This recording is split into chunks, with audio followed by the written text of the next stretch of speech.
at least one lunar ruin. And you just got your cat. Is your cat gonna record with you? I guess. That's great. Wow, dude. There you go. She's in the new crazy star of the wow. show. Yeah. What better time to start the episode than now? Hey guys, welcome to Conversations on a Broken Couch. I'm Scott, that's Nathaniel, and that's Brandon. I probably pointed to the wrong windows. Nathaniel Brandon's will fix right. it in post. You pointed in the wrong direction for me, but that's okay. Oh, that's awesome. Hey, this is our second Star Wars. What would you call this week? Star Wars week? Second what we're Star calling Wars it? episode. Two Star Wars episodes in a row. Second episode. Yeah, whatever. We're doing Star Wars Of again. the month of May.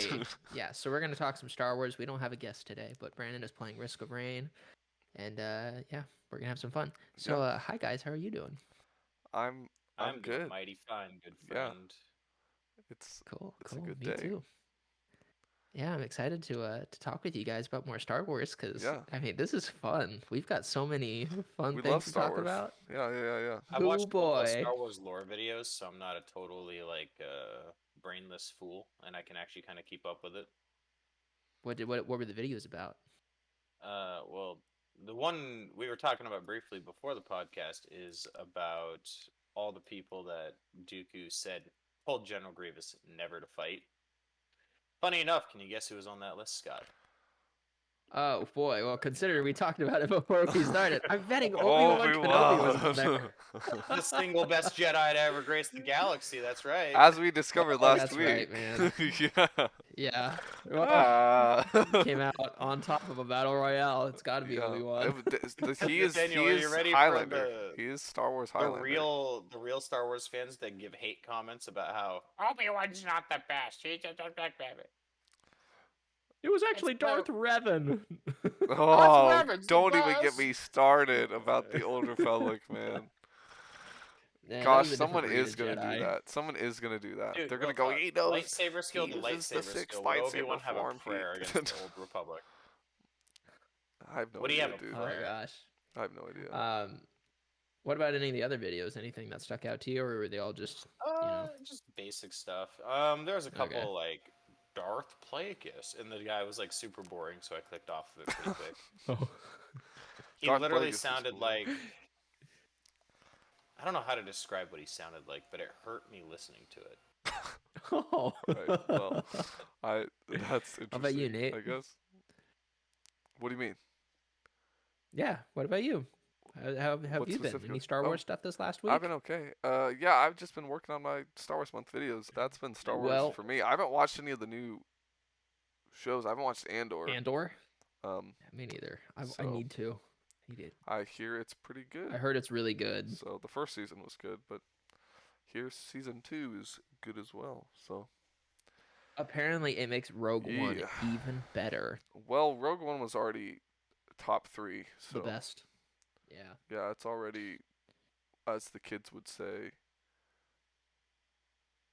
Well, I The don't know what the best. kids say. So It would be. Oh boy, let me see that skibbity sigma okay. or whatever. That's not I don't Lit? pay attention to any of the lingo. I I don't went to know. Sitka this past week, and one of my youngest brother-in-law, Jude, he's got a lot of this lingo down, and I'm like, buddy, I don't know what you're talking about. It's a Do you different know what the This is term language, for way man. that over my lingo is, head. by the way? The term for that lingo is called brain rot. Is that what it is? Yes, it's brain rot lingo. It's not good. It's Oh man. dude, it's just a It's different just language. not Like I Okay. am never gonna forget a few years ago being at a like pastor kids missionary kids event, and I was talking with a youth pastor and a friend of mine, and they for real were having this whole conversation, and they talked for like 15 minutes, and there was kind of a little bit of a debate, and then they turned to me and went, well, what do you think? And I had to go, well, I need you to define, what does this mean, what does this mean, what does this mean, what does this mean, what does this mean? I named like 6 You're terms, so and they were old. like, are you serious?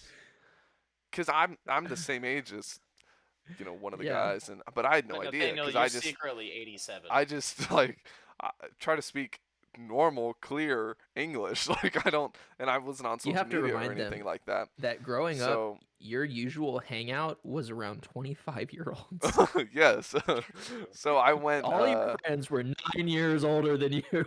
They had to define those Very terms for me, true. and once they did, I went okay, and we had the conversation. But they were so Great. surprised. Oh man, I don't. You Yeah, should have I prefaced don't the know whole what the thing with, kids say, man. "Well, as an old person, what I think you meant was." Oh, As dude. the definition of an old soul. Dude, Literally. my pastor has said that Dude, to some me. of your He has takes. said that to Some of me. your takes, Nate. He has Oh said my that goodness. he has called Really? me an old soul and say that I am an old 19. He has said Wow. that. To be fair, Nate, this Oh, is man. not disparaging at all, but I need you to know I have never met a 19-year-old as old as you are. Thank you. I take that as a compliment. I hope so. That's the goal. Yeah. Wow. Boy, oh boy, well, don't we have an episode planned for you? Nathaniel and I have topics. I think Brandon's He's coming figuring up this with a out. topic, He's so figuring it out. yeah, I'll he'll throw just it in make here it when we up get as to I it. go. Nate, do you want to kick it off? Sure. This is. I feel like you guys always bring the easier to engage with topics, and I have all these kind of theoretical or large scale ideas I always bring. But I had this thought the other day. I was just thinking about there's this one video by I think his name's like Cinema Sticks. I can't remember. But anyway, he makes really good quality videos, and it was a video he tried to release last year, but it got like copyright claims, so he was only able to get it out this year. But Oof. he talked about how Star Wars like was originally designed in a way to where it could be watched as a silent film. Pretty much the way Interesting. what George Lucas did is the way he shot stuff and the way he had John Williams make music is he said I want people to be able to watch this without the dialogue and be able to understand what's going on like in a silent film. That's so the way it's shot, the way it's and the way the music as a character is in there is to have it be so you do not need hearing dialogue to be able to understand the general story, which is why Star Wars dialogue is written in such a way that it is the least important part of the movie. Yeah. And Well, it used to be. And so what a lot of people do, this is something he mentioned in the video, is like a lot of people have gone and they'll turn the movie black and white and have the Japanese voiceover be there instead, and it'll be like a Kurosawa film kind of thing. But That's so which you can cool. also still, as a person who doesn't understand Japanese, totally get what's going on. It's super interesting. But anyway, I had this thought of, well, so if Star Wars is kind of being designed in that silent film-esque way, and it's jumping into normal cinema with its having dialogue and not being black and white, it's kind of stretching to a different medium in that case. And what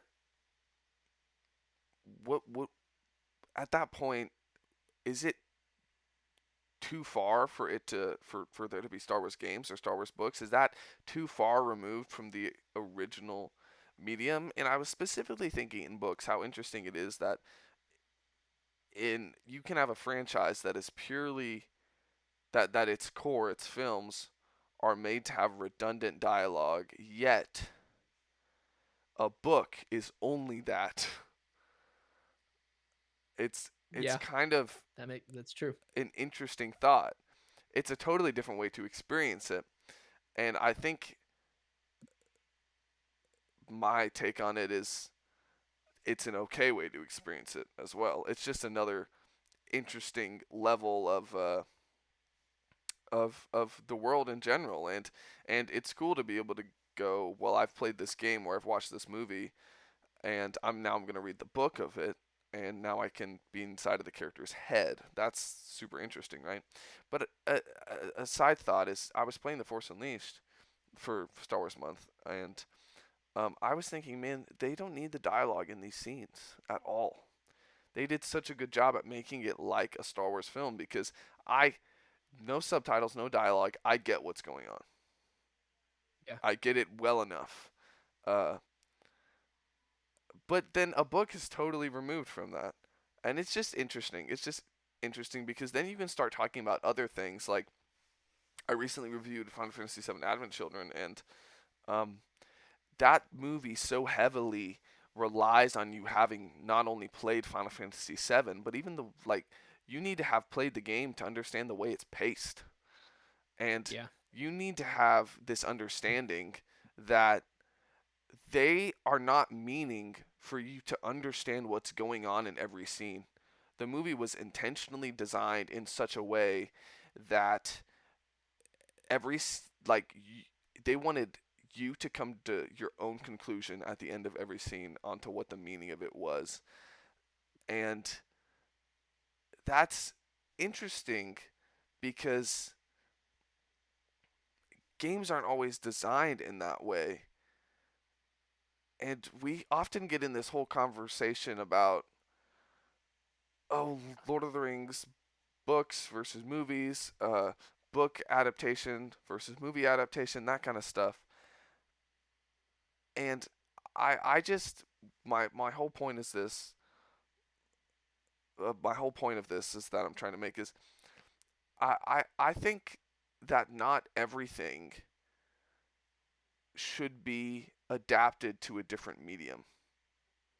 I think some stuff doesn't have that kind of flexibility. I think Star Wars has that kind Sure. of flexibility, but I don't think everything does. So, all of that later, what do you guys think? What do you think about Star Wars games and books versus the movies? What do you think about the TV shows versus the movies? What do you think about stuff originally designed as one thing trying to be another? In general, it's like manga translating to anime. They have to add a bunch of filler, right? Because they need screen time, Yeah. but because every medium's I got can its see. downsides. So, what I do you think guys it's think? completely fine as long as you have good writing. Yeah, I think it's That's the healthy bottom for line. the franchise to have differing mediums. Hmm. Um, Branching out is good. It I gives I really enjoy the TV shows, but they have to be more spread out because you have a bigger runtime instead of just like what was the Obi-Wan series? Somebody turned Yeah, that into a movie. because And they it cut was out a lot of the originally made filler. to be a movie, right? That Yeah. they decided not to make and turn into a TV show instead. And a lot of people's And when complaint was you that it watch felt both of too spread those, out. yeah, exactly. But if you watch both of those, you get a different experience from them. Hmm. One of them feels a lot more clear and concise. The other one does feel a little bit more dragged out, but that doesn't mean it's necessarily bad. Um, it can be fun to watch either of those, even if one of them isn't necessarily endorsed by, Disney.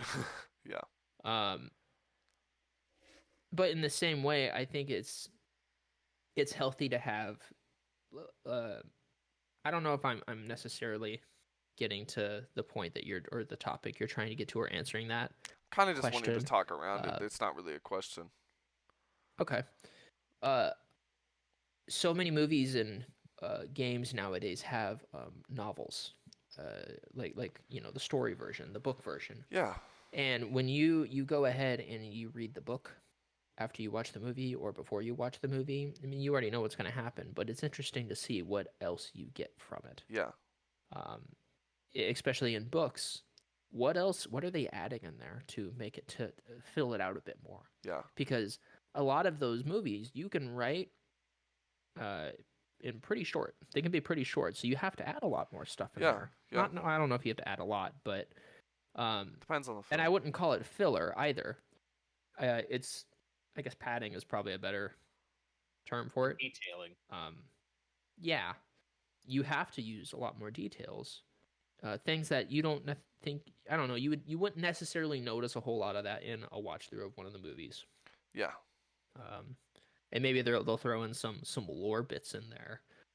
Oh, why is the helmet shaped this way? Well, here's why. Just a quick little yeah, sentence or a blurb or something. It's kind of like, that's cool. you know.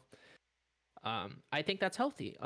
Star Wars, I think a fun way to look at this. Star Wars Visions. Um, both of those seasons, I think they're making a third one. Mhm.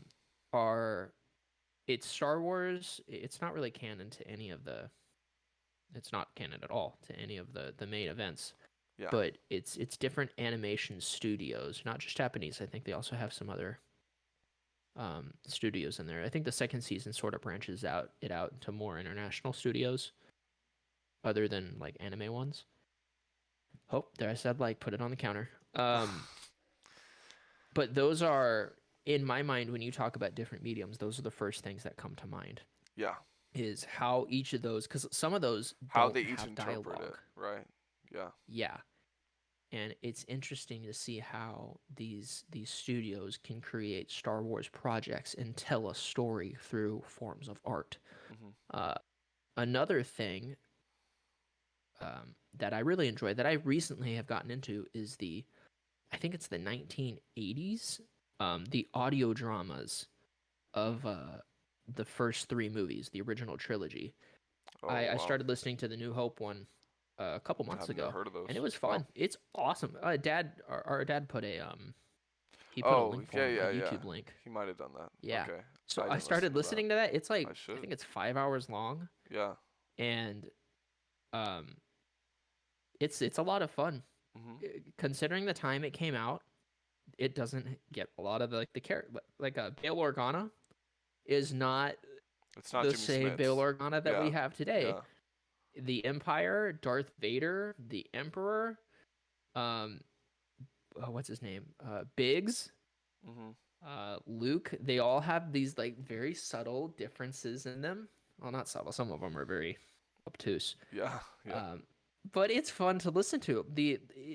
The way that it starts out, it doesn't start with the Tanta V4 being attacked by the Star Destroyer like we see in the movie. Mhm. It starts with Luke, and his uncle on the farm, and Luke goes and sees his friends, and he starts talking about, hey, did you see there's a Star Destroyer, and it looks like a small ship over there, doing a fight, and that's a whole thing. Yeah. It's something you don't see in the movies. There was a cut scene about something almost similar to that where Luke went and hung out with his friends, and Biggs was there, and Biggs Yeah. was talking about how he's going to Yeah. go to the academy and join the rebellion and all that. But that's like the gives you- first hour of the movie or of the gives audio you- drama. Mhm. It gives you insight into who the characters are as people before Yeah. you see Yeah. them as their character, which Yeah. is I like that a lot. But you The don't audio always drama, get it the room has- for that in a movie, but you have to for a book. Exactly. But I think that's exactly what makes books such a good medium Mhm. for Or an audio characters in drama, movies. yeah. Or an audio drama. Which the because audio drama is an probably audio based drama off and the a book. which the book had, I think, also had some of that extra stuff in it, which is probably what the drama's based off of. Yeah. Probably. I haven't read the book, so I don't know. But it's just interesting to see a retelling of A New Hope through a different lens, different voices, different. I mean, none of the original actors are in there, so they all have a different sound to them. But you kind of know exactly who they are based off of who the voice is trying to emulate. Yeah. They make Han Solo feel a lot more like a pirate. He's more. They lean into that scoundrel. Yeah. He's very much less he's less likable. Like you hear him for the first time and you're like, man, this guy's a scumbag. But then you see Harrison Ford and Chewbacca and you're like, oh, okay, that's cool. I like him. The way you just said It's that Harrison was Ford. hilarious. Everyone They likes hold a Harrison different Ford. cadence. The Han Solo in the audio drama, he feels he's almost snobby. He's like, listen, I'm gonna get you there, and this is how we're gonna do it. Deal or no deal. And then like right before Luke and Ben get to the hangar, he almost like quits the job and goes on a different one. Like they ground what kind of a character Han Solo is. He's like, oh shoot, I can get more money by doing this deal instead. So screw those guys. And then something happens where he has to get them, and he has to do the original mission. and then you have to watch that nobility inside him. There's also a lot Come of back out, Ben right? Kenobi stuff. They make Ben Kenobi feel a lot more like this ancient, like this retired knight Yeah. instead of the old hermit in the desert. The way he speaks is a lot more refined. It's a very well Alec Guinness impression. But back to the topic, to mediums, I think it's important to have different things like that. It doesn't all necessarily have to be canon. That's the thing with Star Wars Yeah. is everybody's concerned about what's canon. When it comes to Which I'm just past trying to that, tell you a know. specific story in a different way, I don't know. I mean, we all know the movies are canon. Anything that's on Yeah. film is canon. That's the thing. The Great. movies are the only thing that are always 100% going to be You can considered canon, read the books, and right? people can argue that the books of the movies are canon, but let's be real. The movies are always going to be what's canon. Anything they put in a book is going to get rewritten later It's the or thing is that reshown. there's like varying degrees of it, right? Yeah. The movies are always And canon. The books are canon until proven otherwise. It's that kind of deal, right? exactly. So I don't know. That's my take on it. I really enjoy seeing other mediums. I think it's important to do so. Even if it's not necessarily profitable, I think it's fun to see how other people view Star Wars and being Yeah. able to use their art as an outlet for their opinion is cool. Hmm. I think it's also important for the fan base to have more than one outlet, because if you don't Yeah. have multiple options for your fan base doesn't really have the opportunity to grow.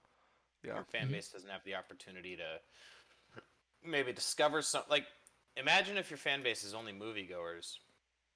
That audio drama might be the first time they're ever exposed to audio dramas in general, and it's a topic they love already. Oh, now look, now they're watching more audio dramas. The That opposite can fan base happen is too. growing. That the person who would never go to movies is first exposed through an audio drama. Yeah. Well, that was kind Yeah. of my point. Exactly. Yeah. 100%. It's it's interesting. Especially with Star Wars, something that Disney has done good is A compliment for that Disney. Let's hear it. they've done a really good job at making Legends content accessible. Yeah. Like it's Even if never they even if it's not canon anymore. That's the stuff they I don't care take about it the away most from because you. that's what I grew up with. But dude, if I want to listen to some Legends book, there's an audiobook for it that was made within the last decade. I mean, it's so Mhm. easy now, and I love that. That is one thing I'm very thankful Disney didn't do, which is they didn't take all the Legends content that isn't Disney owned, and they didn't like try to take it down because of copywriting. Yeah, it's Mhm. still They being could have done that. the stuff is still being what's it called? Produced. Yeah, Yeah. So yeah, you can they're still still get a bunch making of like the old the Thrawn books trilogy. and You can yeah, still get the old the Heir of Plagueis the book Empire and all and that. yeah, Yeah. Yeah. That's one of the few things I think Disney has done correctly with Star Wars is they haven't just taken away and copywritten and made it a nightmare for people to have access to. So Nate, that's a great point. Thank you for finding something positive with Disney. you got it, dude. Um, an interesting I feel like part that's just harder to do nowadays. of this discussion is what is crucial though in keeping between the mediums. I've there's been this whole thing that I've heard many times is people just say, "Man, video games don't have good stories," and I think what they mean a lot of times, some people just don't think games have good stories, but I think what a lot of people who say that, who I've heard say that, are trying to say is that they they would point to a game like Half-Life and say that's a good story, but then point to another game that tries to replicate more of a movie and says, well, that's not good. And their point is that the storytelling should fit the medium. And I Yeah. get that. Um, and I felt that way for a long time too when I hated cutscenes. I don't really hate cutscenes anymore. It depends on the game. It's obviously got to be well done. But I'm at the I place don't where like I'm okay with Final playing Fantasy cutscenes a because Final Fantasy game that is trying to be a movie. I'm okay with that. I know Brandon was just saying the opposite. Final but, Fantasy X irritates me to no end because like it's just like so much. It's so much cutscene. It's like chill out. I like I wanna play the game. I'm okay with that if the story's good. I'm okay with reading a bunch if the story's good. I'm okay with this thing, that thing. But something that The Force Unleashed does really well is it's the cutscenes and the shooting and the music and all that is done in such a way that really reflects the movies well. But it is kind of that. They were trying to give you a playable Star Wars movie, and there is something to be said about taking full advantage of the medium rather than trying to make a game movie like or make an audiobook movie like. And when you're trying to navigate that, I think one of the biggest questions you have to ask is, well, what's important?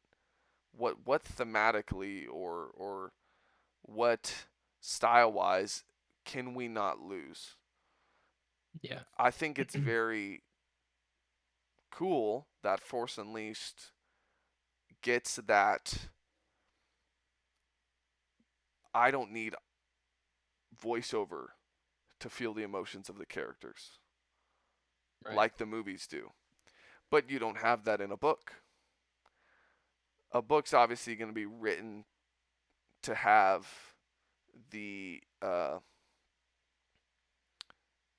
it's obviously going to be written in such a way to have the same themes as the movies. It's still going to be about hope and redemption and love, like that's what Star Wars is about. But where do you draw the line of separation from the original content? Like a lot of people are getting on that haven't been fans of Andor. They've said it's because there's been all this retro futurist tech, and there's been a lot of moral ambiguity, and there's been cereal. It's like we shouldn't see those things in Star Wars.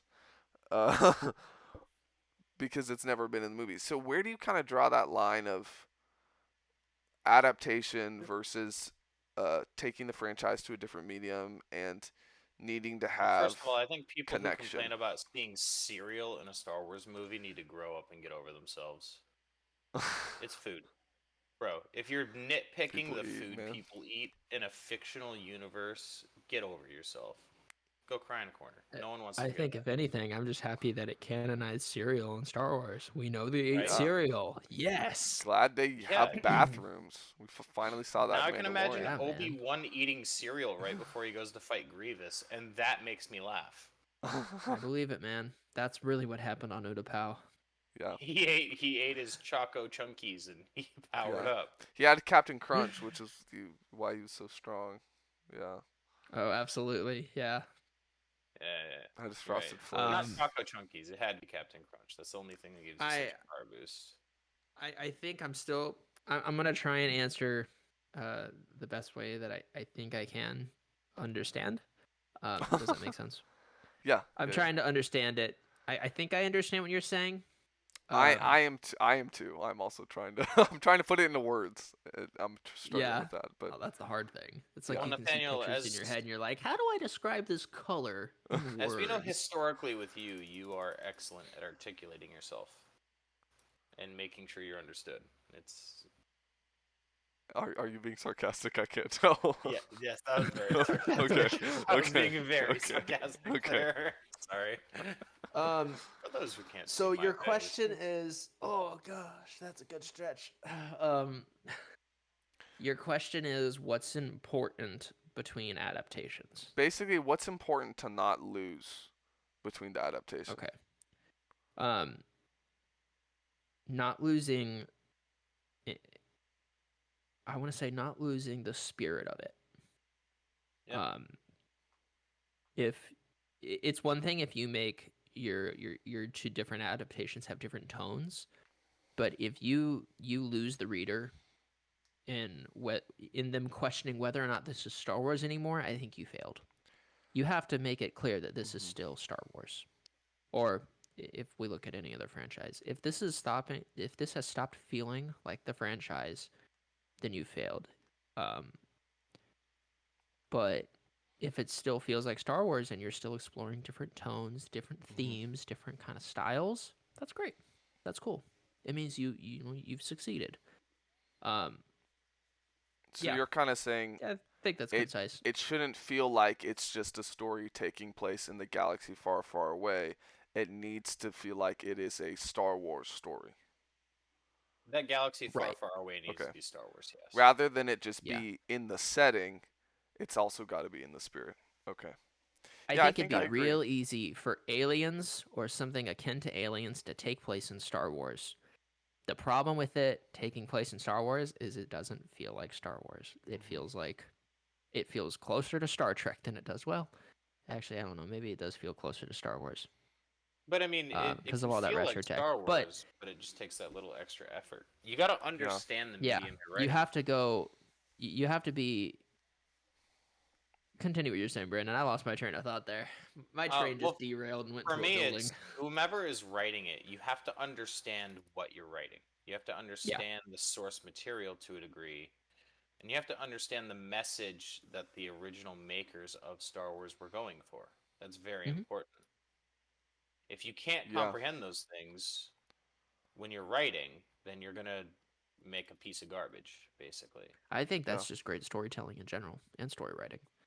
Yeah. That's why shows just- like The Witcher failed, because the people writing it didn't know anything about The Witcher. They didn't understand the characters that they were writing about. That's also why Dragon Ball Unfortunately- Evolution failed. Is the guy had only Yeah. ever seen like a trailer or something.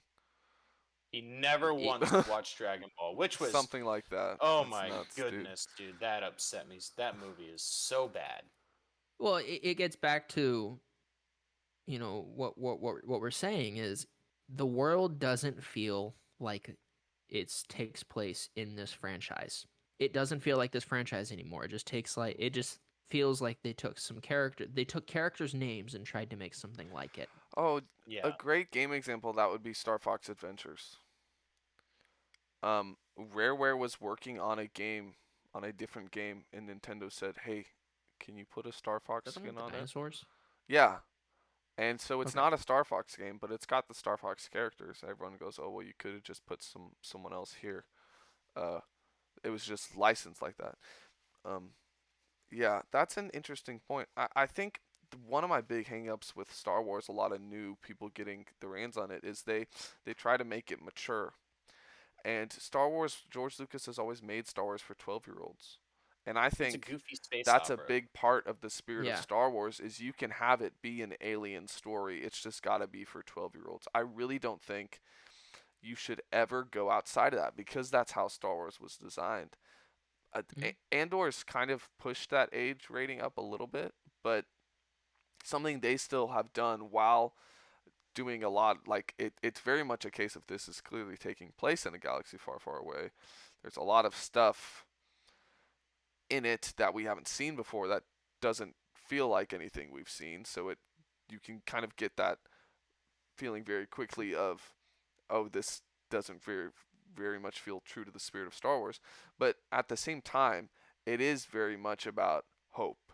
It is about the rebellion. It is about fighting the Empire. It is about redemption. It is about found family. It's still about all those themes. It is just a more mature take on it. I would say my biggest take on it, my biggest critique of Andor, not that I haven't enjoyed it, I still haven't seen the second season. I thought the first season was like probably some of the best TV I've ever seen, is just that I still enjoyed it exactly how it is, and I'm not saying I would even change this, but my biggest critique of it is that it chose to be a little more mature.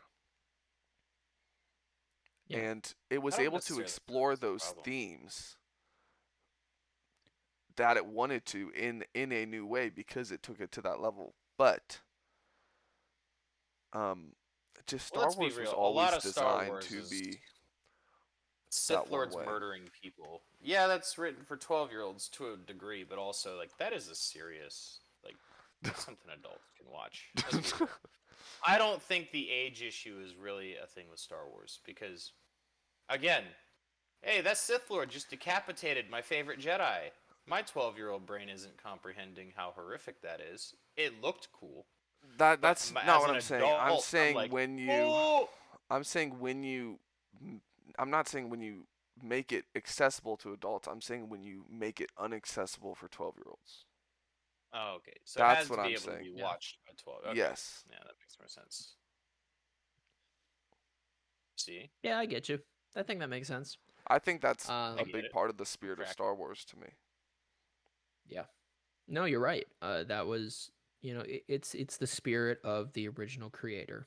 This is Mhm. how he intended it. It gets back to making it feel like the franchise. If it doesn't harbor that spirit in some way, shape, or form, you've lost your way.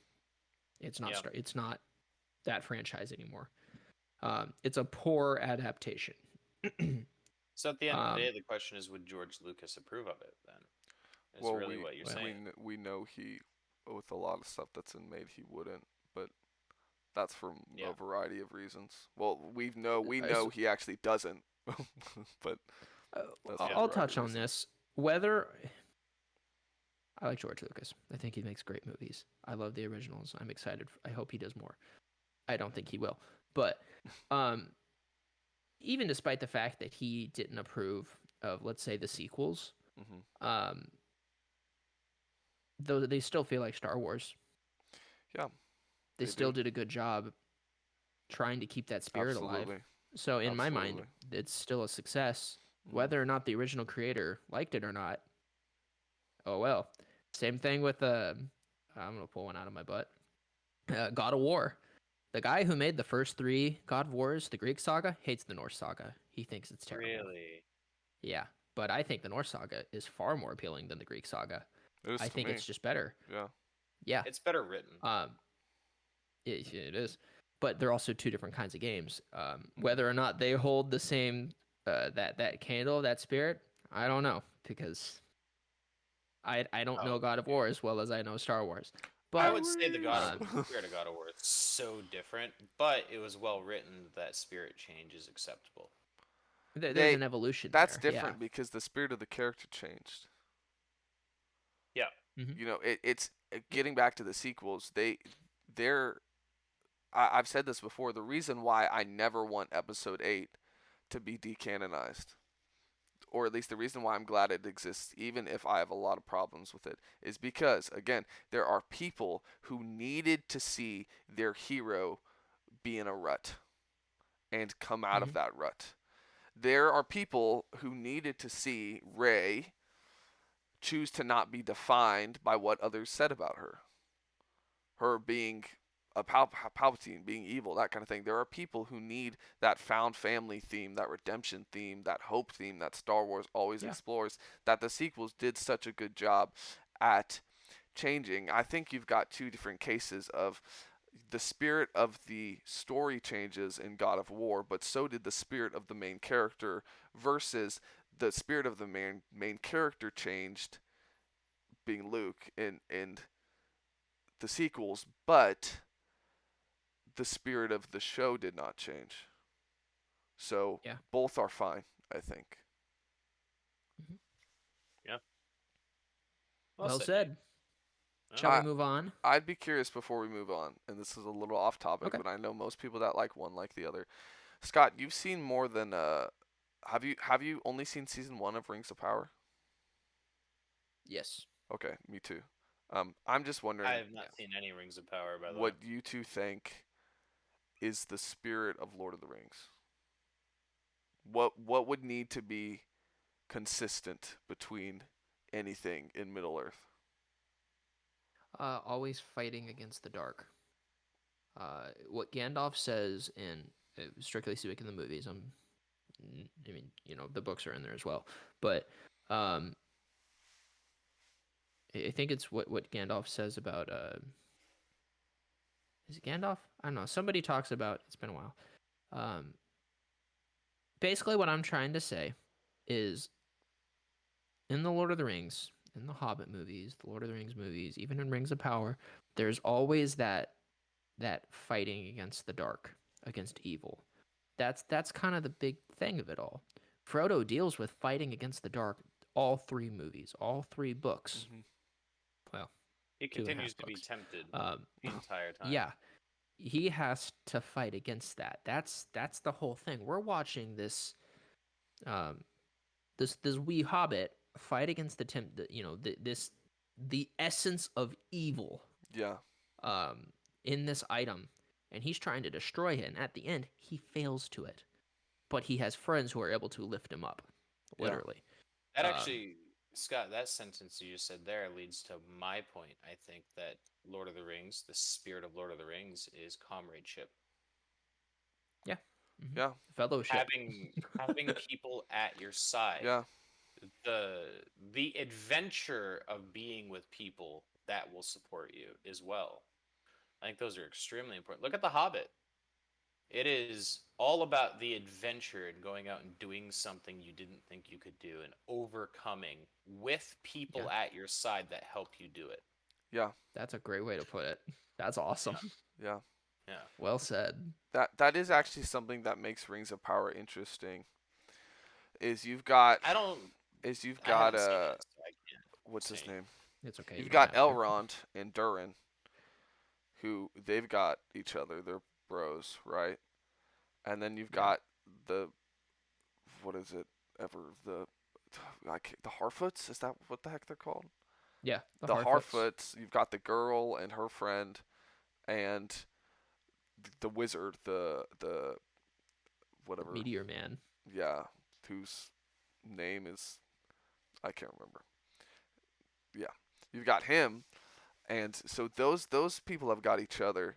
You've got the Harfoot's culture, which is literally all about each other. You've got Elrond and Durin who've got each other, and then you've got Galadriel and should I spoil? I'm trying to remember his real name or his Who? other name before I say the spoiler name. The stranger. Halbrand. Is that his name? Oh, Halbrand. Yeah. You've got All right, Galadriel I looked up who the Meteor Man's real name is, and and now I know. Halbrand, and all they've got is each other. But Halbrand, Spoilers to anybody who hasn't watched it. Rings of Power. turncoats. Halbrand actually betrays her, and so you've got these two other cases where, because they have each other, I think it's okay to tell the story of when that doesn't work out. Oh yeah, not everything has Versus to work out. which Boromir is similar to that, but they still had the rest of the Fellowship. But Mhm.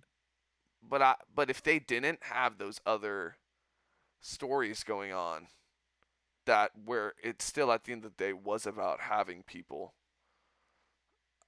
I don't know if I would be a fan of that change that happened. I think it was done decently well. I think they could have. I think they did it too quick, but I also don't remember. I haven't seen it since it first came out. You mentioned Boromir, and it made me think about another. What do we call them? These themes, spirits. Yeah. The spirit. Themes, The spirit, coal, the and soul, the fire. the core. I like that. I think another big thing is no matter how dark it seems, light will always prevail. That's and in this case, it's extremely Boromir. Lord of the Rings. Yeah.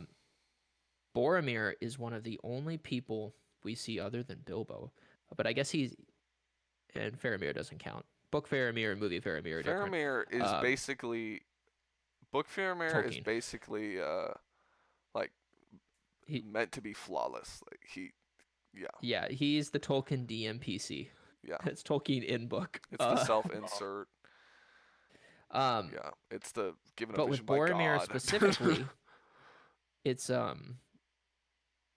he falls into the dark. He gets tempted by the ring and he turns on the party.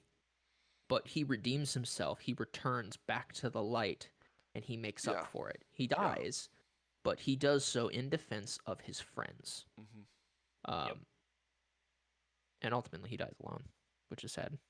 But well, he dies when Aragorn's there, Well, but he dies yeah. alone. Yeah.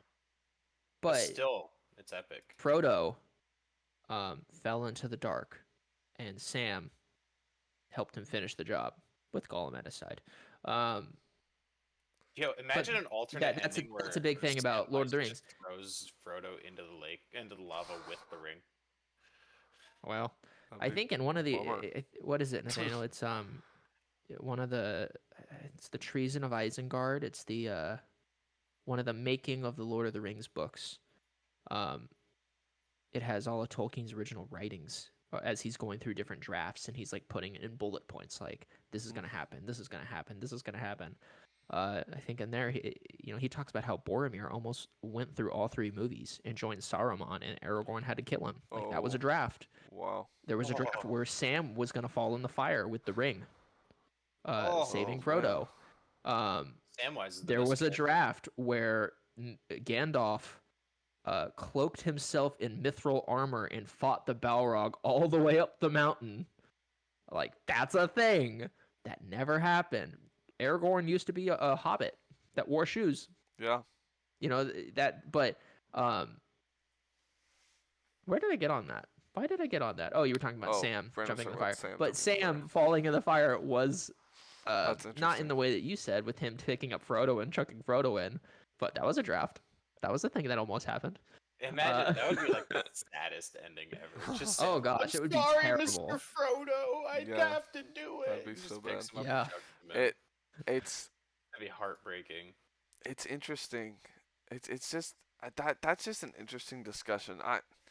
I wonder how often writers' rooms have this whenever they're getting to work with uh, an IP like this for the first time, where they go, man, Yeah. what is the core, and let's stick to that, because I'd be curious. I mean, this could be something to revisit eventually, do in a later episode, as we each choose a franchise and go, let's talk about Marvel, let's talk about DC, let's talk like what is the core of, uh, because even talking about superheroes, I won't spend too long on this, but I kind of just want to mention it real fast. Like, a big difference between Marvel and DC, I brought this up in the last Lamp into My Week episode, is DC focuses more, I think, on um, these big ideas of just good versus evil. These big abstract kind of textbook ideas, good versus evil. It's more heroic fantasy. While Marvel, they do get more into the moral ambiguity, the gray. I mean, you look at something like Civil War, you've got both sides that are right and wrong. You look at X-Men, you've got both sides that are right and wrong. X-Men is so interesting because you've got the mutants that are like, well, we shouldn't be imprisoned and enslaved, and then you've got the government, which is like, yes, but you are also Like, one of you dangerous could and people are overthrow us dying. someday. Like, Yeah. Yeah. you both are right, both are wrong, and often there is a third way that is the best that we're never presented with, which makes Marvel Mhm. so interesting. And then you've got DC, which at the end of the day is about, like, generally is, this is the good thing, this is the evil thing. Not that they don't, not that there's I thought of a way to not Blur the more to lines. either of them, but Yeah. DC is more like, what if absurd things had superheroes and good and evil was clearly defined? And then Marvel is like, what if everyday problems had superheroes behind it as well? I, I see where you're going, and I think to a point you're correct there. Yes, you are. Um, I don't. I think there's a little bit of bleeding though. I think there is yeah, some DC that deals with some of those Marvel problems, and some Marvel that deals with those DC problems. yeah, But Yeah. overall, I think DC is very good at having actual superheroes. yes. Whereas Marvel is very great at having At a having bunch of people who superpowered work for the people. government. Superpowered Yeah. people. Yeah. I feel like, Um, yeah, the people. It- This guy's just a genius. That's why I just prefer DC at the end of the day, even if nowadays Marvel in our Me pop too, man. culture is generally the stuff they are producing has been better made over the last decade. But I'll always prefer DC, just because I prefer the heroic fantasy genre. That's just my go-to, and that's Yeah. basically what it is. It's and they do cross over, but that if we're talking about just super general, super generic, where do they lean? I mean, you could say a lot of people like Marvel because they've got all these relatable characters. Yeah, well, DC, Scott and I, we were just talking about that this week with the Flash. Well, they've got the Flash. He's that really relatable guy. Hal Jordan's pretty relatable. Yeah. Cyborg, Like the very Flash and he's Spider-Man very easy to would empathize work with really him. well Right. together. Yeah. I was literally about to say, imagine a crossover Yeah. between those two. I wouldn't hate that. That'd be Dude, nuts. I'd New York hate would be I'd safe hate anyone. all the time. I hate crossovers, but I think I'd be okay with that. Actually. That one would be Yeah. awesome because it'd just be like Hal Jordan probably. It would start with Hal Jordan probably trolling Spider-Man, and then like Spider-Man finding a way to get back at him, and it'd be like a You know great what? like fun. I think feel it'd like be- Hal Jordan and Spider-Man would have the same relationships that Spider-Man and Johnny Storm have. Or Spider-Man and Deadpool, where it's just like, I don't like yeah. you, but we're friends, so let's get over it. Yeah. Well, Hal Jordan, he's always coming. He's got that willpower. Yeah. He's so will powered. But which works every time actually pretty well I with, listen with to great power. Hal Jordan, I think he's kind of a jerk. Depends on the characterization, Um, but yeah, a lot Well, of times isn't it's in that Flash way. known for caring for his villains, though? Oh Yes. yeah. Scott, you want to tell Oh that yeah. story? I think we talked about this. I'm just Which kidding, one? He's we like one of did. the kindest. The heroes one because how, he like, genuinely like tries to get the- his the villains s- treatment. and story make them of- better. Oh, was it in Brave and the Bold? Yeah. So it was Um, I think we talked about this. There's yeah. a Brave and the Bold episode where Batman the Brave and Flash the Bold. disappears. Barry Allen disappears, and Kid Flash and Jay Garrick are at odds. They're kind of butting heads. They're still doing their Flash thing, being Flash, Mhm. but they don't see eye to eye anymore. And so Batman comes in, and even so the Flash's villains, Captain Cold, Captain Boomerang, there's another one in there, Music Meister, I think. Probably. Um, They're also just hilarious. They're all like they are very much like classical goofy super villains. It's fun. I love it. But they're committing crimes, and I think it's Captain Cold who says, "Man, things were better when the Flash was around. We missed that guy." Flash And would go on break this- my arm from the darkness and brood about it. Well, you have to understand, Batman the Brave and the Bold. This is like Adam West Batman. Like Oh, that's okay. totally who this is. So he's kind of like Yeah, it's kind of making it's a very fun jokes. good He's the show. Batman who's not afraid to smile. He's got the shark repellent on He his does have on that his shark utility repellent back belt. spray. I think he That's uses it. hilarious. Yeah, I think he uses it. but Batman teams up with the other two Flashes, and they go find the Flash and they save him.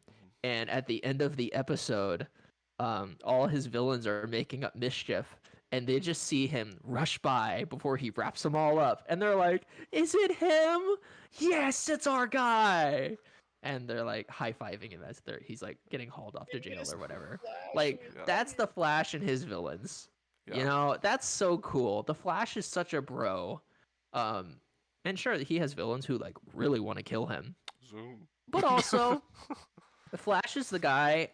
And Spider-Man is the same way. They're the kind of people that you would expect to hang Yeah. around just to make sure the cops get everything, Yeah. cleaned up okay. They'll do the thing, come back and be like, "Hey, are you okay? I'm gonna sit with you a while, make sure that you're okay while the ambulance comes." Yeah. That's their whole thing, unless they just take them to the ambulance themselves. That's true. They're not like. Man, it makes me wonder why Spider-Man isn't a DC hero, because he would Spider-Man- fit so well in that universe. Spider-Man kind of has the I feel like opposite thing. Spider-Man and Batman would not get along. Oh, I think they would get along just fine. I think I Spider-Man think- would do very well with Cyborg too. Oh, I that's a think they'd nice get along very combo. well. I think they'd see very eye to eye. They're both very easy to empathize with. But Spider-Man's No, got a I think similar. Spider-Man would not agree with Batman's heavy-handed approach. Oh, absolutely. I think they would differ. Yeah. Much That's what like I'm saying. Daredevil I and think they would Punisher, clash. although They're both Batman to pretty a lesser heavy-handed. extent. Batman would Yeah. not get along with Punisher. But I Batman has still more- think I he still would think put Punisher would be a bad- away. Spider-Man would. I think Spider-Man and Batman are driven by. They're both driven by the. With great power comes a great responsibility, though. It's I have the ability to do something, so I must. Same with the Flash. Yeah. Same with Hal Jordan and his willpower. But it's interesting. Flash and his villains are like the Flash cares for his villains, or his villains care for the Flash. But with Spider-Man, it's the opposite. It's his villains often care for Peter Parker. Yeah. They have that. They had a pre-established relationship before turning evil, which is what makes it so tragic. And then at the end, they learn it's Peter, and it's sad, and all that kind of thing. All Yeah. right, we should probably move on then. We should move on. I got a topic. This is just a fun one. Who is the best clone trooper, and why is it Fives? I like Echo. No. Echo's my favorite. Scott, I saw the disapproving look on your face when I No, said Fives no. is good though. It's not disapproving at all. I like Fives. Fives is Everyone awesome. likes He's Fives. great. I That would was get a the joke, tattoo of Fives' CT number on my arm. 55555. Yeah, easy. Yeah. Oh man. Dude, Ooh, Fives is okay. Fives is great. Yeah. Of all the clones, man, Fives definitely stands. Here's a legitimate So- idea I have. How about Right. this for a conversation? Are you ready? If we could, this kind of goes back to the Star Wars game I played with Scott a long time ago. If you could create a clone trooper and pick your nickname, what would it be, and what would your clone trooper have done to earn said nickname? What game was this? It was when we were playing clones, and Jeff and them were playing Jedi. Oh, role Yeah, playing yeah. game. Star Okay. Wars Yeah, RPG. yeah. Yeah. So if you got to create a clone and his lore and how he became said name, because that's how clones got their names, right? Is they didn't have normal Yeah. names; they earned them through feats of arms normally, Yeah. right? Yeah. Or they were given their name by someone else.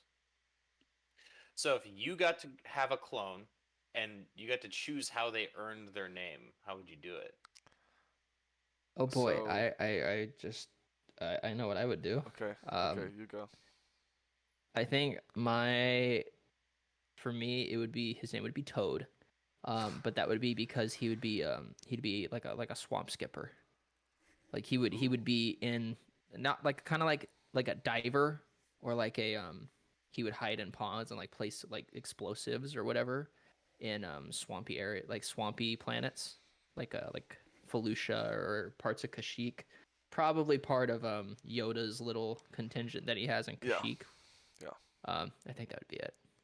Who? Like a So your Jedi that. general would also be Yoda. or whoever it commands that, because Yoda doesn't like command a battalion. Yeah. Or a Who legion. would you choose I if don't. you could choose? Who would you want your Jedi commander to be? Oh, Kit Fisto. He's my He's favorite. Really, great, you dude. just love Yeah. Fisto, dude. Dude, in like water, like the diver stuff, that's cool, man. The whole like clone trooper diving gear is so sweet. And they got those like the propelling drones or whatever. I Good can't time. remember his That's name. it. There was That's one mine. Jedi, I think it was Plo Koon, who was famous for treating his clone troopers really, really well. I would want to be Plo Yeah. Koon's. Yeah, I think him and Anakin are the two you think of. I think Anakin just lost a lot more clone troopers than Anakin Plo Koon had, did. I think outside of Pong Krell, Anakin had the highest kill count with clones He killed under more his clones. command. No, he had more clones die under his command.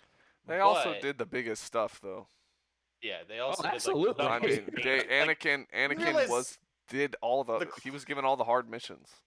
So the Yeah. clones that Anakin commanded at any given time, they could have been like, "Oh, we're just doing this compliance. Oh, there's a Sith on board. Great. Now there's a Sith ripping through us, and Anakin is But hey, somewhere man. across the planet doing some special task. We just got to figure out how to deal with Ventress massacring us. Cool. Knowing the clones in the 501st, they would have figured they it out. figured it out. Well, I mean, clearly they because did figure it they out massacred repeatedly. they massacred the Jedi Temple, so I think they could deal with. That's true. I mean, Yeah. low key, You know, yeah. They figured Everybody it out talks all about right. how in Tales of the Jedi, Anakin was training Ahsoka to deal with being attacked by like a bunch of clones and blaster fire from all directions. Dude, I think he low-key also, knew it. I think vice versa, that also helped his clones learn how to beat Jedi. Probably, dude. But for real, the whole Well, I point, think what there, helped them his learn how whole to beat point Jedi is was like, fighting Force users all it's the just time. that the Jedi hadn't learned. yeah. That was the thing. He's like, you're not the things they're teaching Ahsoka are not gonna help her. Like Yeah. it Didn't would he also with the clones. like low-key So see her death, and so he wanted to avoid it? I don't know. I don't remember I if don't that know. Like, happened. I'm pretty sure he saw her death, and that was part of what motivated him to say, like, all right, let's put this to the test. You want a real challenge? Let's do it. He like played it off that way, but in reality, he was trying to avoid her dying because he saw it coming.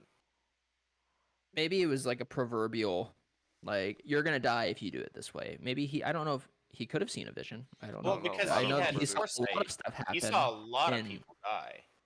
Like he knew it was coming. in the Mortis arc, he saw his whole future, and then he became part of the dark side so that he could try and avoid that. Yeah, but his training Ahsoka was pretty Mortis. Yeah, that's true. That's true. Because don't Obi-Wan know. still had the mullet. Oh, that's right. That's awesome. Yeah. Good times. I like how man. Dude, forget BBY and all that. Pre-mullet, We're gonna measure post-mullet. Star Wars time by mullet. Yeah. Yeah. Yeah. Did Obi-Wan have his mullet though? All right, well it's That'd not be canon funny. if Obi-Wan didn't have that mullet. Yeah. How dumb Oh is man, that? he's all like, when I was Qui-Gon's Padawan, he always had me cut my hair, but keep this creepy little rat tail thing. Now Qui-Gon's not here, so I can grow my hair out as long as I want to. And then after he And got by done with the that, end he's like, "Wow, I hate having to like upkeep this. I'm gonna take my hair off again." Yeah. I'm gonna become a legend. Dude, why is Obi-Wan just better than all the other Jedi?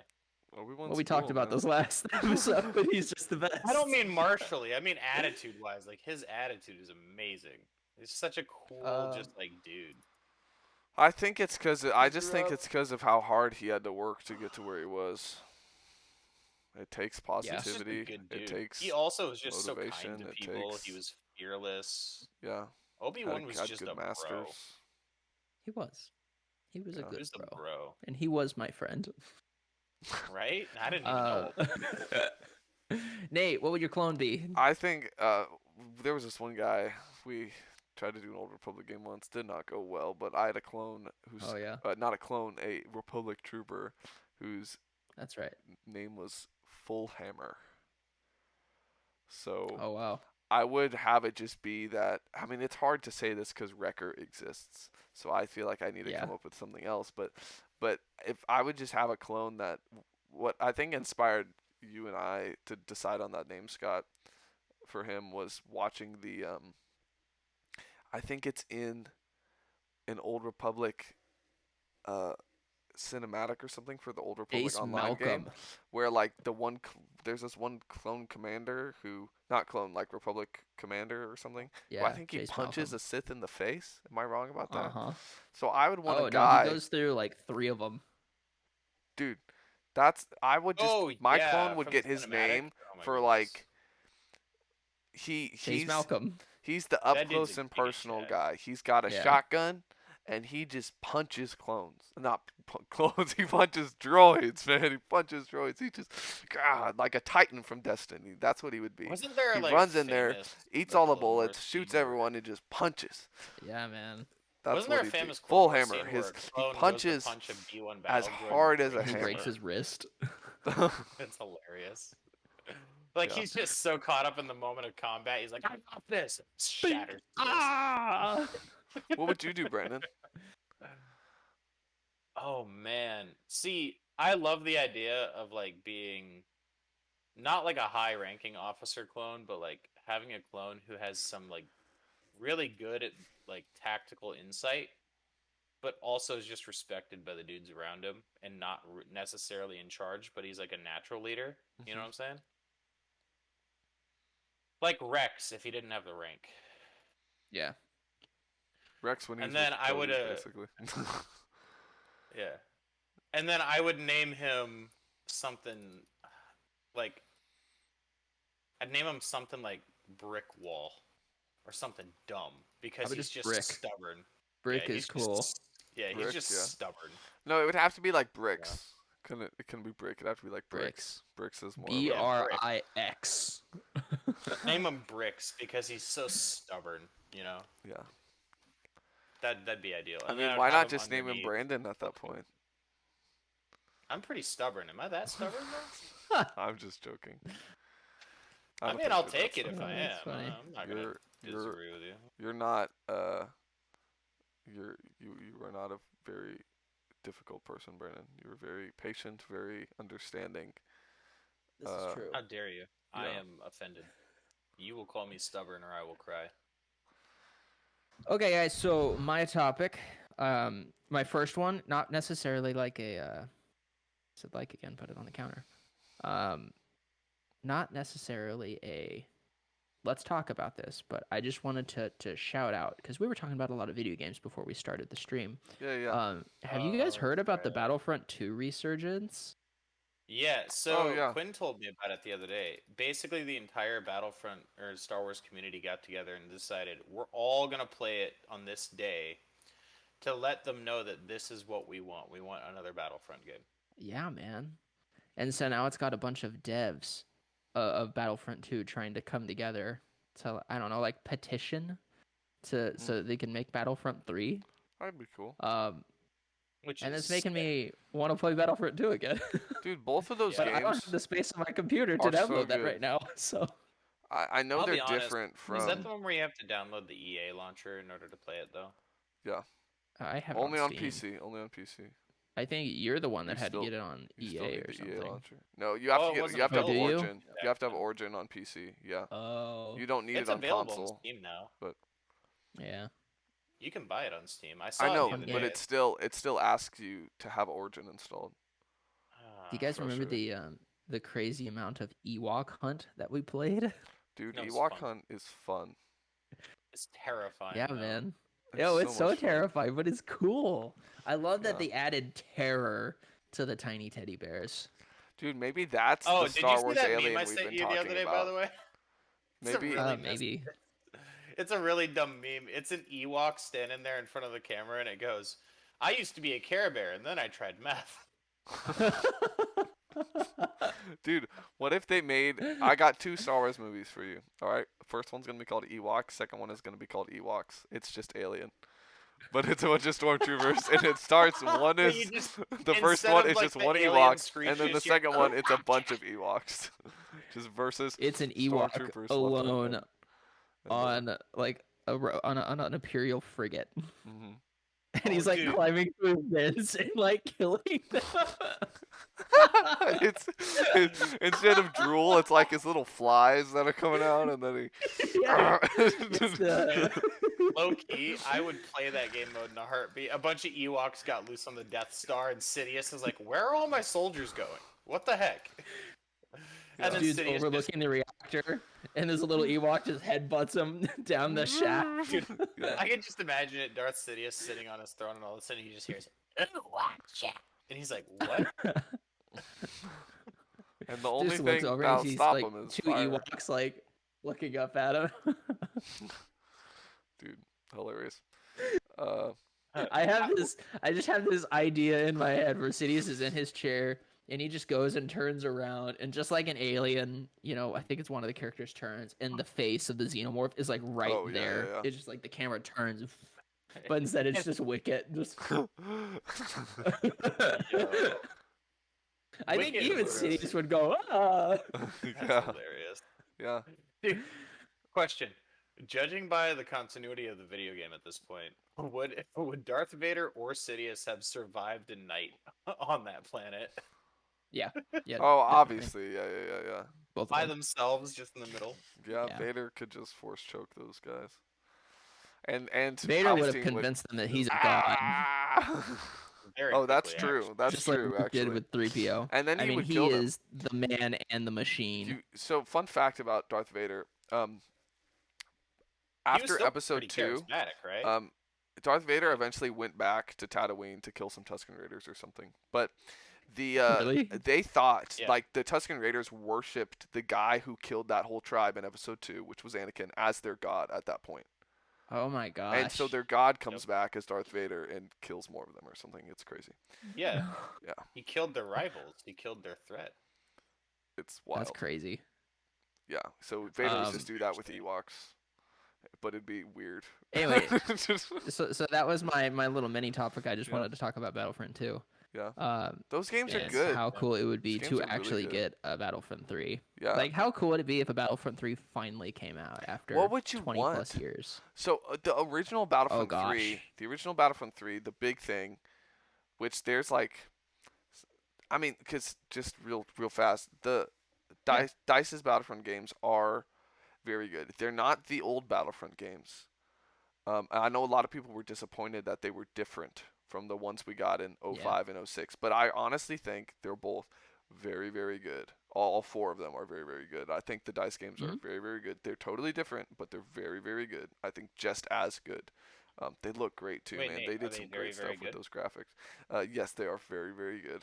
Very, Anyway, very the original Battlefront 3, I think there is some tech demo stuff online that you can play, but the original big pitch is that okay, the first Battlefront, you've got ground combat. The second Battlefront, you've got space combat. Third Battlefront, you can go from land into sky. You've Yeah. got it all happening at once. You've got command posts on the ground, and you've got ships in the top that need to be blown up, and you can go into the ships and you can blow them up from the inside, that kind of stuff. Um, and Battlefront 2 kind of tried to do that with Supremacy, where you are spending a Mhm. little bit of time on the ground and then everyone is going into the sky. But I would still want that. I would still want it to be where at any moment, which would be horrible. Like, I don't know how you would do this graphically. I don't know how this would run well. I don't know how anyone's internet could handle this. But I would want it Yeah. to where you have ground combat and space combat going on at the same time, and you can switch I think between you them would at have any to moment. supplement with a lot of bots A lot in of order to AI. make Have that to be a happen. lot of Or you AI. have a Yeah. Mhm. really, really big lobby, like a dedicated server. Also, Yeah. those Well, games would take forever to win. Supremacy I could don't know though, if it would dude. necessarily. Already. I would go one further. Um, a little bit of a step back. I wouldn't have it all happening in the same instance because Okay. just with how big, how many players that it's what 64 players in one Something like room. that. Yeah. Um, 64 players trying to do that between two, like a ground map and what a space map or at least a Mhm. sky map Mhm. with all these That'd be insides of these nuts. ships. Um, I would go one further and do the Helldivers route, where instead of like supremacy, it'd be like a planetary assault, Oh, that where would be sick. Oh. you would have people queue in to having to do like I guess like smaller instances all Yeah. across this planet, and That whoever could be conquers interesting. that planet, they get the points or whatever. Yeah, They get that the could be rewards cool. to level up. That could be cool. It's Two almost in a sides and smaller pseudo instances. Yeah. galactic conquest. Mhm. Which could again just be Because you could something bring they that bring back back. as well. Let's just bring that back. Yeah. Have That'd it be be something sick. that happens every day, like where just the community every day gets to conquest or whatever, versus the other Oh, another every half day of the you choose a community. different battlefield, Yeah. and that's the battlefield. And then Mhm. I over mean, you could do time, stuff like that too. Yeah, it could be awesome. That would kind of be be like that so game Eve metal. Online a little bit. And Kinda, still actually. supplement with AI when needed, that kind of thing. Yeah. Yeah, it could Or be like if awesome. not enough players show up to do the really, really, really big battle, just be like, all right, we're gonna Bots. Here we come. Yeah. let them fight Yeah. if you guys aren't gonna be here. Is there anything Or you'd be want like, for like a story? oh, It's like Battlefront 2 had a good story. uh Would you want a specific era, I mean, to be focused on? Like, or would you want it to still be all three eras? Or, and I don't I just mean would story at that love, point. I mean gameplay I would wise. I don't love know. for the campaign to be, because they haven't done it yet, would be Darth Maul running the criminal underworld versus like the Galactic Empire and them trying to deal with That would as be a threat. an interesting. It would be interesting to try and do that with for a Battlefront game because then Because you I would need to never have imagined having like a a smuggler criminal faction. faction. Yeah, That's what I'm saying. Yeah, Yeah. but that'd be Mm. like a really cool. That'd be new Or worlds. you know Yeah. what? How about instead of one campaign, I would totally be down for a completely co-op game with a lot less PvP, and you just have like 10 campaigns, each of them 50 hours long that you can do with your friends. You Man, still that would be need a the lot PvP of because that's content to just the make. core of it. But you could also totally go So, that route of going, if hey, there you're is still if you're spending less there effort is on still making the multiple PvP PvE content, you're putting all experiences of it that could into be the cool. PvE. I don't think it's actually that big of a stretch. Well, I'm just saying you can't call it Battlefront at that point because people are going to be expecting the spirit of Battlefront is Well, you can Sto- still Empire have all the versus Rebellion PvP, but I PvP, think right? But you could do a lot of stuff with PvE, yeah. also they've had 20 Um, years to work on this, so I'm telling you what I would like to see after 20 years of them working on it. Yeah. I'd like to Let's be real. see post Return of the Jedi. I'd like to see the rebellion growing and the empire dwindling. like they did with Battlefront So 2. whether that's having two different stories of what it's like on either side. Like they did with Squadrons. I know they tried to do that with Battlefront 2, but more of a scale. What does the rebellion look like as they are gaining more power, growing ships, having people side with them, Yeah. conquering Coruscant and freeing everybody? But what does it also look like on the Empire with worlds that are still controlled by them? hmm Or even better, or I would something love- cool like Mandalorians or whatever. wanna Like a talk about retaking of the- Mandalore would be cool. You want to talk about the complexity of like in-depth narrative storytelling? What about all those Imperial worlds that weren't actually like suffering because a lot of Imperial worlds were just fine? Yeah. What is it like from their point of view of like, oh, these rebels are popping up and just ruining our way of life that works for us and things have been going good. Why are they doing this?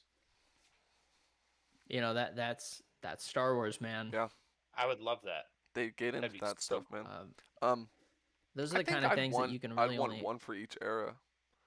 Actually, now that I think about Okay. it, now that you brought up that That's why I possibility, said do a whole Yeah, bunch of give me different like campaigns. give me a story about, I don't know if I think you go original characters. I don't think you grab like the Bad Batch or something. But give me a story about a clone squad and you're trying to execute this one mission. It doesn't need to be as long as Battlefront 2's. It can just be a few. But you're trying to do this mission. Give me a story of like the Rogue Squadron between episode 4 and 5. Doing something. Give me Ooh. a story of some Resistance people doing cool stuff. I think I'd Oh, I'd you know want what'd be something I'd, like I'd be that. down for that. You know, it'd be a really fun game mode. Call it like Spec Ops mode, where you're playing a bunch of like elite troopers, and you have to infiltrate. Republic like, a- Commandos. yeah, like a Mhm. very niche one-off game mode where like you have to infiltrate the enemy base with only 5 players, no respawns, and you got to try and accomplish like an impossible job. Dude, that could be fun. That would be cool. Like I'd want them assassinate to bring Lord back Vader. Hunt. Yeah, dude. And imagine Uh, like you and 4 friends, you got to assassinate Lord Vader as just a bunch of like commandos and see if you can pull it off. I would also go the route where another player, a 5th player, would be Darth Vader. Oh, Oh, and they're hunting you while you're Oh, man. sneaking Almost your way like Dead through by the shit. Daylight. yeah. Yeah, but then how are you gonna do it? Like the moment you get caught up in combat, he's gonna find you. I don't know. We're not game devs. We don't have to figure that out. That's true. That would It's be concept. We're just doing conceptualization. We're just the idea guys. Yeah. That's Yo, all. can I get hired by EA to be You'd their be a idea great guy? idea guy, dude. That's all I Yeah, do man. most of the time is just make I believe stupid it. ideas and it works. It's so cool. Hey, speaking of stupid ideas that work, how about that segue? Nice. My next topic I wanted to talk about, and Brandon, Yeah. we were talking about this a little bit too, was the Star Wars RPG game made by Fantasy Yeah. Flight, the game that started our D&D addiction before we played D&D. Yeah.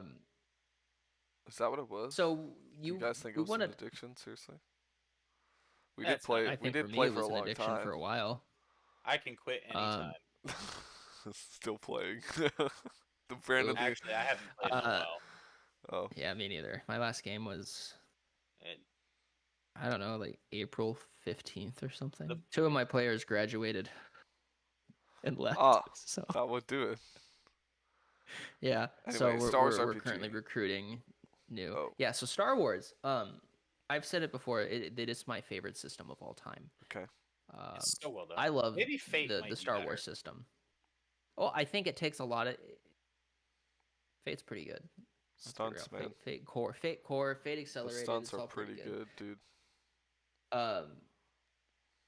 But it's a game that focuses a lot more on narrative, and it has some crunchy rule. Well, it has a lot of crunchy rules.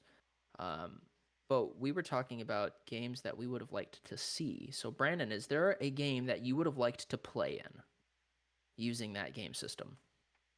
Do you Oh, mean- man. And I know you asked him, but I'm curious. Do you mean like a different franchise, or do you mean a Star Wars story you'd want? No, Like, a what would campaign, lend- a Okay. Star Wars campaign. A Star Wars Yeah. specific campaign? Because I know I've had this Star Wars idea that I've been hankering on for like 3-4 years. now. I have yet to just do a pure clone campaign, and I want to do a clone campaign so bad. Yeah. But also, one of my favorite characters in any tabletop game I've ever made was Rusty.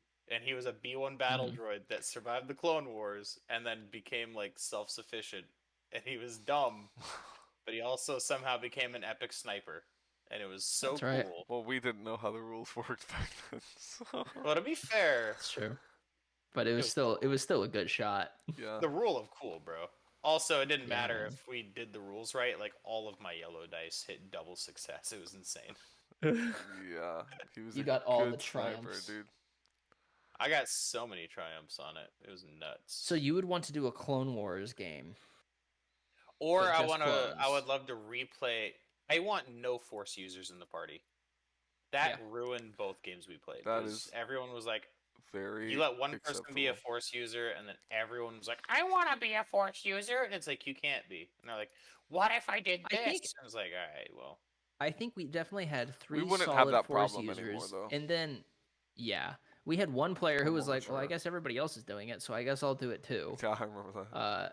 I think I was. And then we had that happen again, and so we had of what 6 players, you were the only one that wasn't using the Force because you were a droid. And somehow, well, I never wanted Force, anyways. Yeah. But somehow, I also had like the best character for combat. So Yeah, funny how that worked. I don't know if we because ever I actually built introduced for my purpose. if we ever actually introduced my guy's force mechanics either, because from the beginning he was supposed to be like the one, and we never got to it because everyone Yeah. else did, and I was like, well, I have a gun. A game I would like, I've wanted to do for so long is I want to do a almost like a Birth of the Empire. It starts like 2 or 3 years after Ooh. the Empire started, and everybody plays as Imperials. Okay.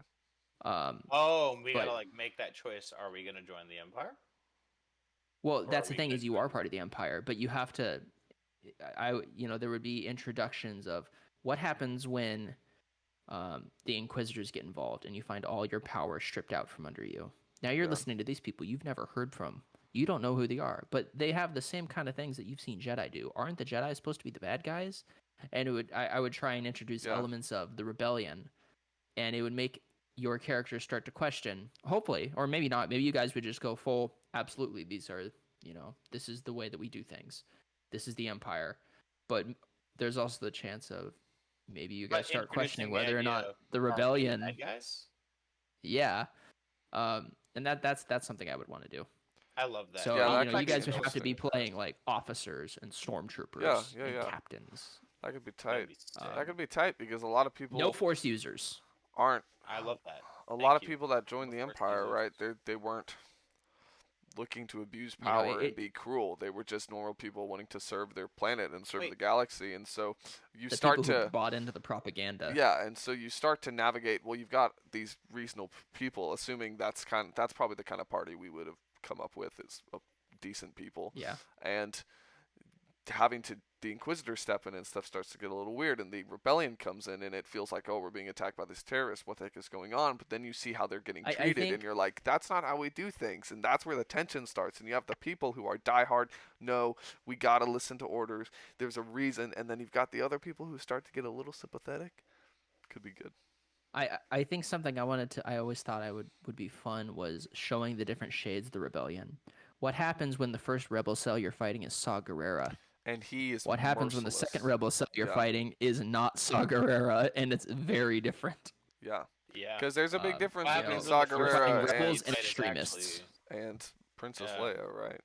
Like, there's a big difference. What Yeah. happens when the first rebel cell you fight are evil, horrible people that just don't like the Empire, and then the next one you fight are actually decent people who are just like oppressed? Like I love Spectre. Yeah, it's the difference between people who will go and do the hard thing despite the amount of lives. Aside from the people who are trying to save lives and better people and get their thumb out from under the Empire, Yeah. But that's a game I'd want to. Nate, do you have anything? Yeah, dude, I've said it before. I'll say it again. That system is best to be run with guns and normal Yeah. people. Smugglers.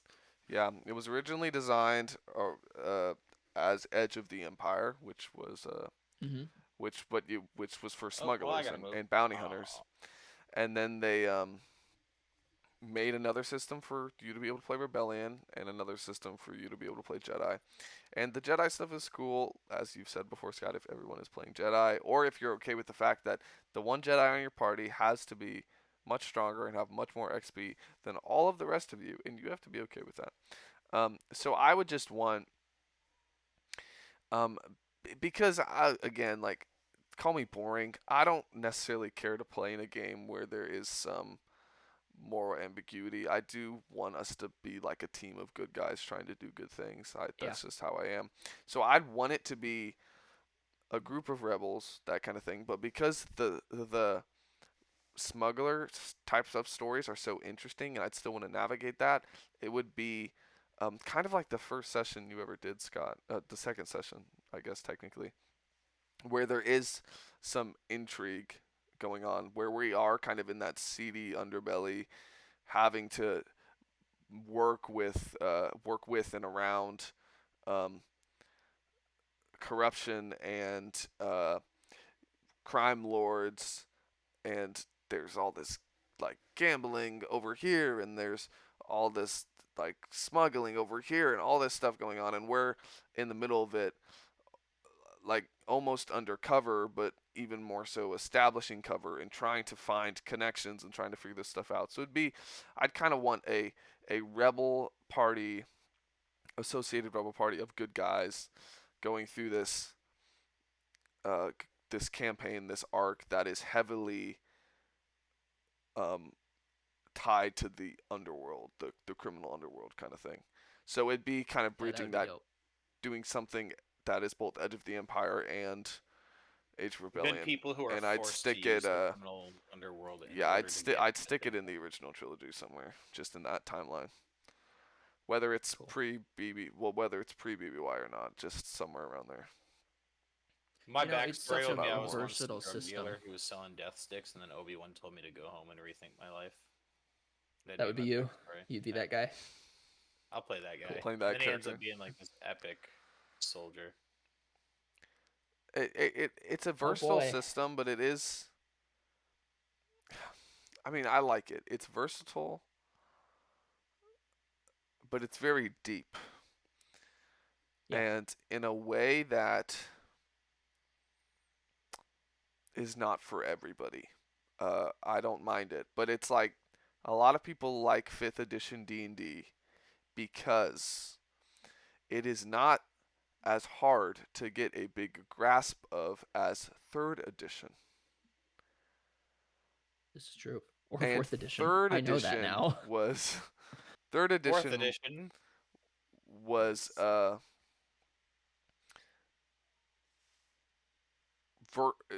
was deep to the point where it wasn't very versatile. Yeah. And I would say the Star Wars RPG is the opposite, but it is still very tricky to learn Absolutely. compared to 5th edition, in my opinion. Well, hey guys. I think that's all of our topics. Brandon, do you have any other thing, or are you sitting pretty over there?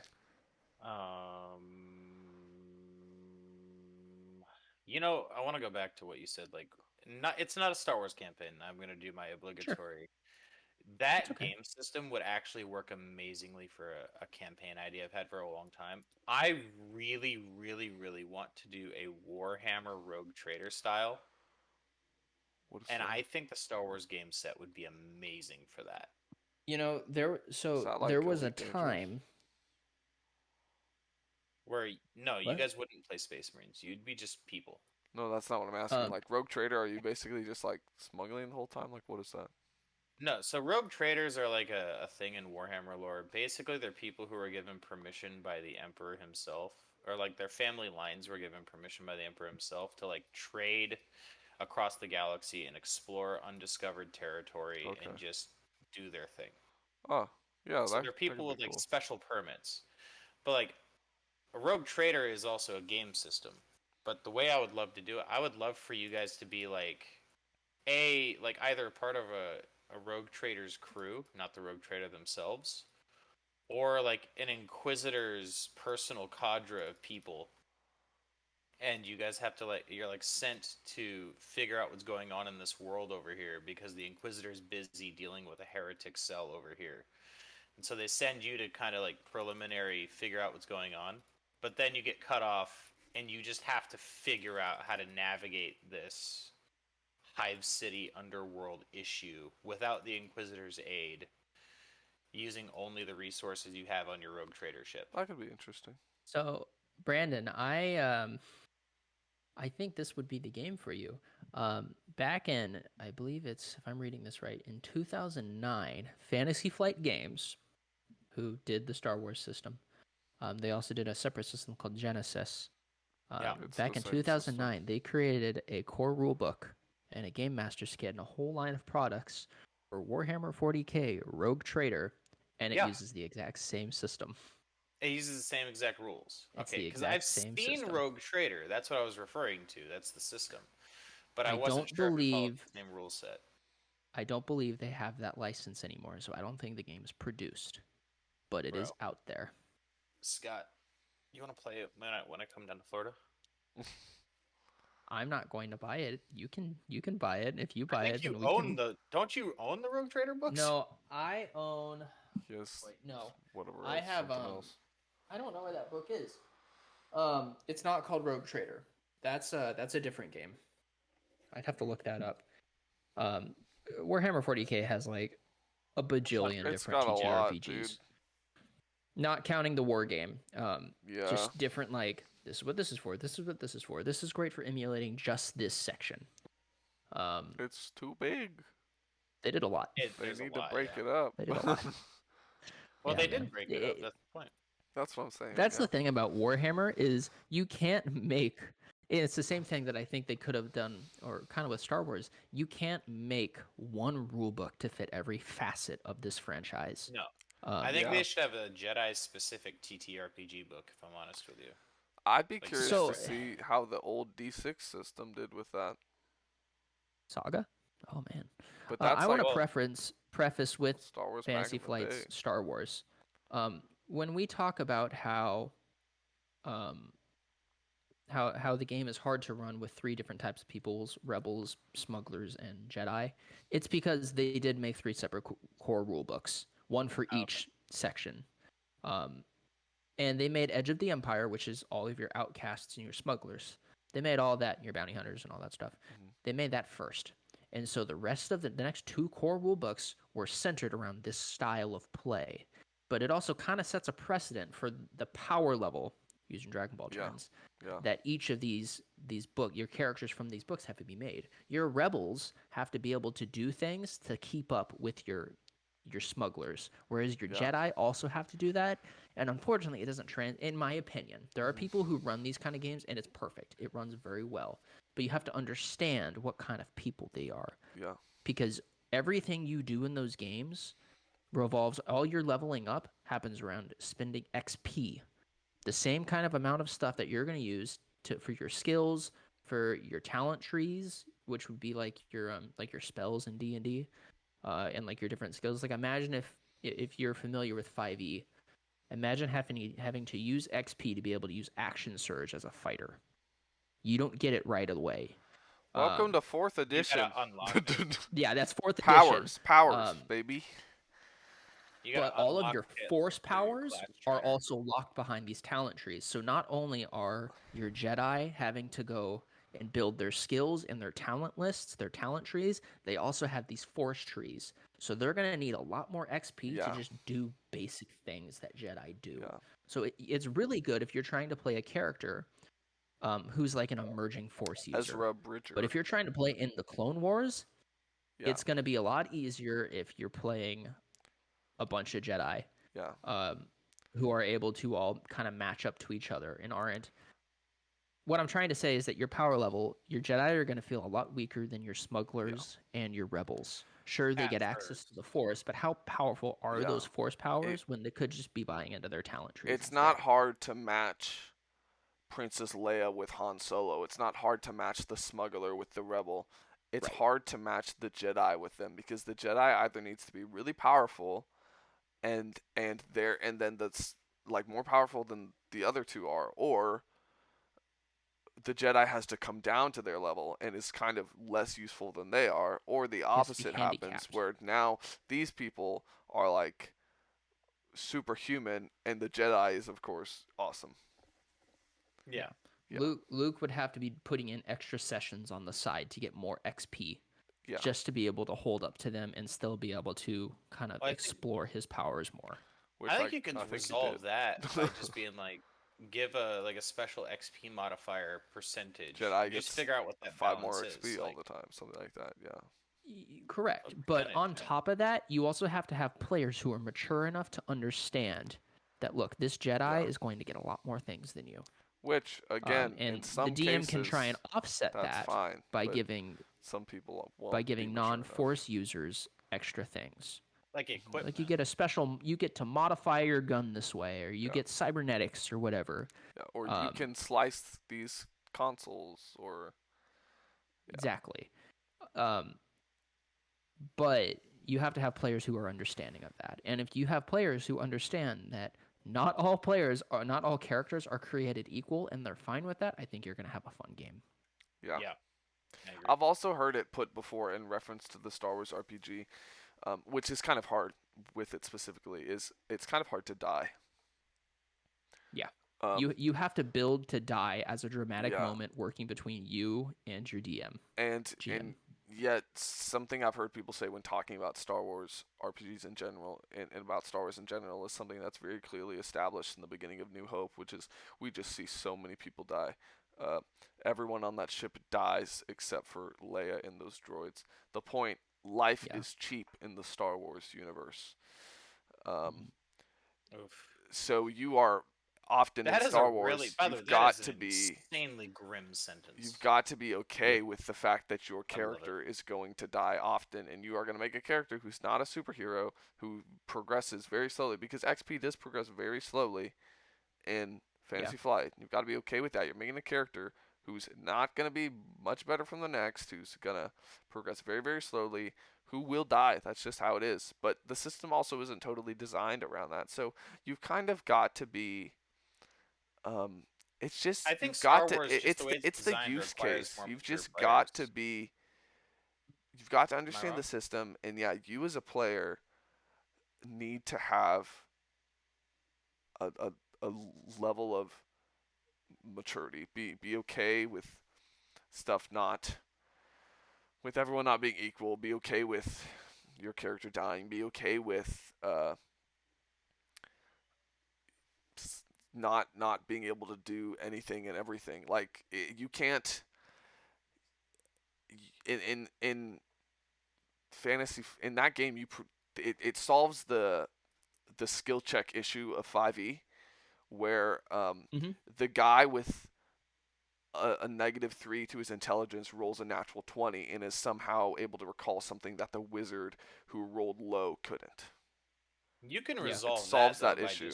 that's a DM thing that you Yeah. can resolve pretty easily. Yeah, by just not letting them roll. But Or it's if they built do into the manage to somehow rules do it, of just Fantasy like Flight narrative. that is not possible. Like because if you are not good at something, the difficulty will always outweigh your chances. Unless you Now you get even can't more succeed, lucky but than a man, natural it's one, hard. because now you're dealing with multiple dice. Yeah. Yeah. Rather than just one. Anyway, hey guys, that's the Star Wars RPG. It is fun. It's not being It's great. produced It's great. anymore. It's Well, great. it's being produced, but they're not making new stuff for it. So if you can get it out there, try it out. It's very a fun, heck though. of a time. Yeah. Um, It's a lot of fun. Just It be really sure is. that the people you're playing with are at a mature level of TTRPGs. Yeah. It's It is it's very a lot narrative easier. though. It's very narrative. Yeah. Well, I think it requires, it's not as and that tactical also as D&D. that kind of goes back to what I was saying. Like, it's more narrative focused. You have to be okay with not everyone being equal. You have to be okay with some people being a little more special than you are, and you have to be okay to die. Mhm. And that is all stuff that requires mature TTRPG players. And that Boy, doesn't howdy, mean this they was a have to fun have time, played a guys. lot of TTRPGs. No, The person just you have needs to to have be the mature emotionally mindset. mature and not be like not care too much about what Sure. others think, right? They can't be too self-conscious. Insecure is the word I'm looking for. You just need to be playing with a bunch of mature, non-insecure people. Like that's just how it is. Well, I'll I tell think you it'd be this: when I fun. first started playing, that was an issue I used to have. I used to care. I think it'd be fun if we were able to do a quick little rundown of the system. Yeah. As we're talking about it, just being able to point out like this is what we mean here. Show off a character sheet. What does it mean to do this, this, and this? How is this done? Just to kind of hammer it home, or to kind of review it. That You could know, be fun. Dude, that would be fun. I would be You've so got all the down. books, Scott. So. I know. Yeah. So that Scott, would really be up to whether or so not I get want to that do it. recording to Nathaniel by tomorrow. Ugh. I could, That's but I'm not bummer. going to. You have 16 hours. I got things I want to do after this, so. Yeah. Um, I want to yeah. play WoW. When a WoW game would be so cool. Although I guess you could I just don't know how use you would- D&D. Or I Genesis. would need a lot more. I would actually need to like know my lore for WoW though. Like I love WoW. I love a lot of the aspects of it. I don't know enough about the deep lore. You know what I'm saying? Yeah. What do you think, guys? Coming to a close? We good? We done it? Sure. I think so. This was fun. Oh, final I like thoughts. talking about Star Wars with you guys. Final thoughts. Final thoughts. All right. I just want to be a Um, B1 battle droid who snipes people. That's what I want. I'll go play Battlefront 2, man. Here you go. Can a B1 battle droid be a sniper? Yeah, dude. The Yeah. specialist class. Yeah. Get yourself a The big specialist ol' class sniper. is my favorite class. And Outside of the pew. heavy.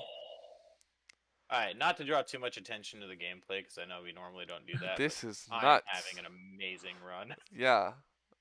Well, I want to just see looked how up. this ends, I actually. just turned the stream on, and All right, should we man, keep the podcast going? That's Just a Yeah, lot of let's see how items. this ends. It's fine. You know, we normally don't do this, so we need to give a little play-by-play of you know, it's going too fast. So There's he's no winning. time. He's winning. Oh my goodness. Yeah. are you playing the monk class or whatever? Yeah, I'm playing That the new new one? that character. Yeah, that's cool. Gives me And the last Avatar. time I played, I Uh, got the last they time I took played all Mr. my- Rain, I think I got the Did I just- heretic. Break the game. Oh, okay. Aegis. Cool. That was the false sun. Was that it? That was the false Beat sun him that that doesn't end the game. easily? Yeah. Gosh, Brandon, Oh, we tried against that you guy like say 4 easy, times. But You Couldn't can even kill win. all three All bosses those in one items. game. I see. Can you the really? items. Yeah, you can kill the false sun, then Mithrix, and then after Mithrix, you can go do the Voidwalker, whatever it's called. wow, okay, Dude. cool. I'm not even attacking at this point, by the way. They're just dying. Hey guys, Risk of Rain is a fun game. You should play it. It's cool. Yeah. All right. Yo. We dude, didn't should actually do like, final thoughts, though. What are our final thoughts?